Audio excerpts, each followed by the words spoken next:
and you've just stumbled upon my channel. Have a seat or stand if you'd rather and watch me make some Polish pierogi. This particular recipe was handed down from the Polish mother of my sister-in-law's mother-in-law. Did you follow that? Did that make any sense? You'll find the entire recipe at the end of the video. Now, let's start with the dry ingredients, and there aren't really very many of them. It is 6 cups of flour and a teaspoon of salt. So give those dry ingredients a little stir and then add a cup of sour cream. That's full-fat sour cream. Before you add your 3 eggs, break them into a separate container rather than breaking them directly into your other ingredients. Just in case you get a shell in there, or God forbid you get a spoiled egg, and then you can identify those or get the shell out of the eggs before you put them into your other expensive ingredients. The eggs a little whisk, or a big whisk, as I seem to have done, and that's just to break up the yolks, and toss them directly into your dry ingredients now. After the eggs are added, you will add a teaspoon of salt and a half a cup of full-fat milk and 1 stick of melted butter. And then you are going to start to mix. And you can use a spoon or a fork for a while, and you're trying to get it to form into a ball. And you're going to eventually have to get your hands in there. So as you can see, I'm mixing, and now I'm going to get my hands into that mess, and eventually I'm going to have to dump it out onto the counter to finish kneading it.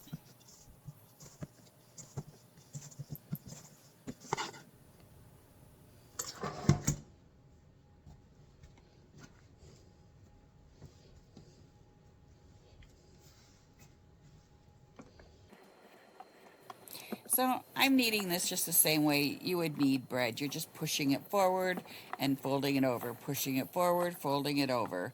I had to do this for over 5 minutes until I got this beautiful consistency. It's very smooth, and it feels kind of wet on the outside, but it's held together. It's hard to explain.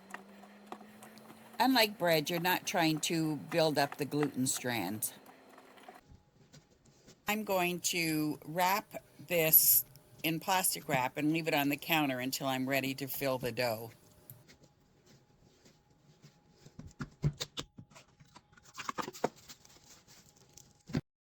Farmer's cheese.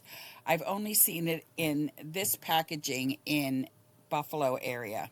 Okay, I forgot to show you how I make the farmer's cheese filling for the pierogis, so I'm going to explain it here.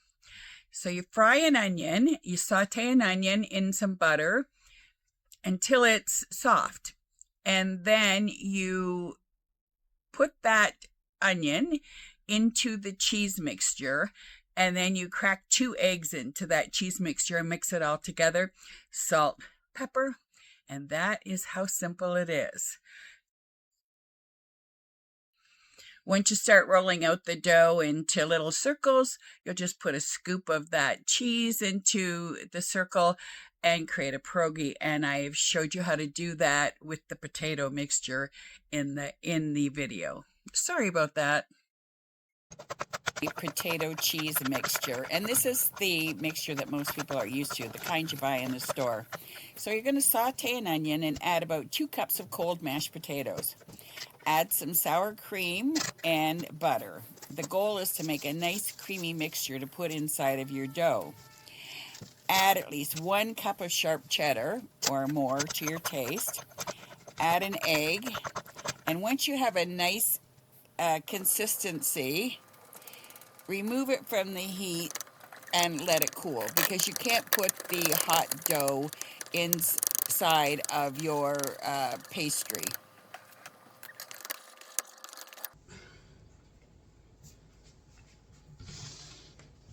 Now comes the time-consuming part. Rolling out the pierogi takes probably an hour. This dough recipe makes about 50 pierogi, but it depends on how much dough you use in each pierogi. Sometimes I cheat and make them really large so I don't have to roll so many out. I don't put flour down on the counter or the rolling surface because I want my dough to stick to the counter. It makes it easier to roll out when it sticks.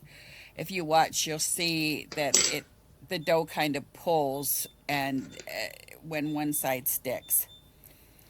Once you get the circle size you want, place 1 or 2 tablespoons of the filling in the center. Before you fold the dough over, put a little water on your finger and then run it along the edge of the dough. This helps seal the edges better. Now, fold one side over and crimp with a fork. I crimp on both sides to make sure, or to make double sure, that the edges of the pierogi is sealed, because you don't want them exploding when you put them into the boiling water. But sticking to the countertop, it makes it easier for the rolling pin to stretch it out when it sticks.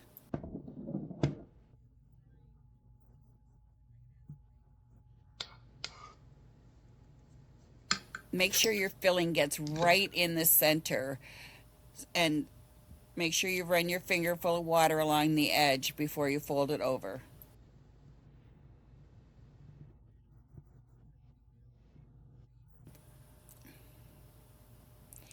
There are lots of tools you can use to crimp. You can use your fingers, and there's even things you can buy that you can put the dough inside and fold it over and it crimps it automatically.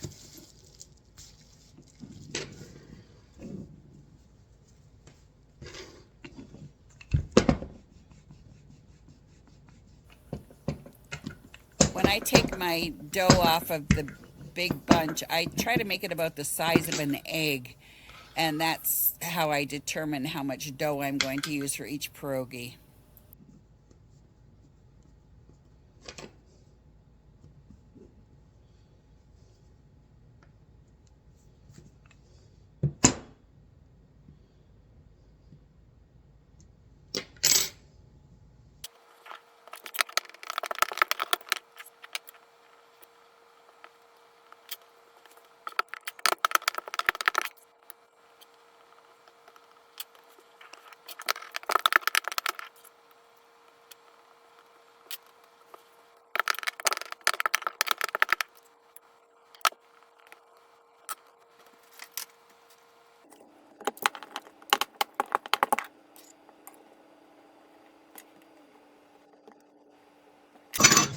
Okay, now we're ready to cook the pierogis. So we're going to drop them in a pot of boiling salted water. And as soon as you drop them in, they're going to stick to the bottom of the pot. And I have no idea why.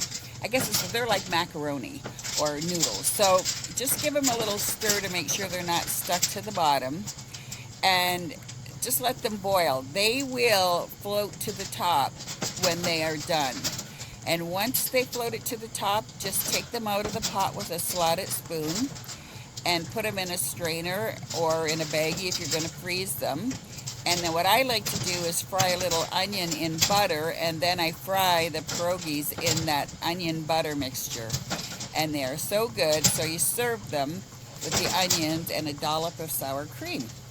Enjoy. Please be sure to like and follow. I would really appreciate it. Thank you.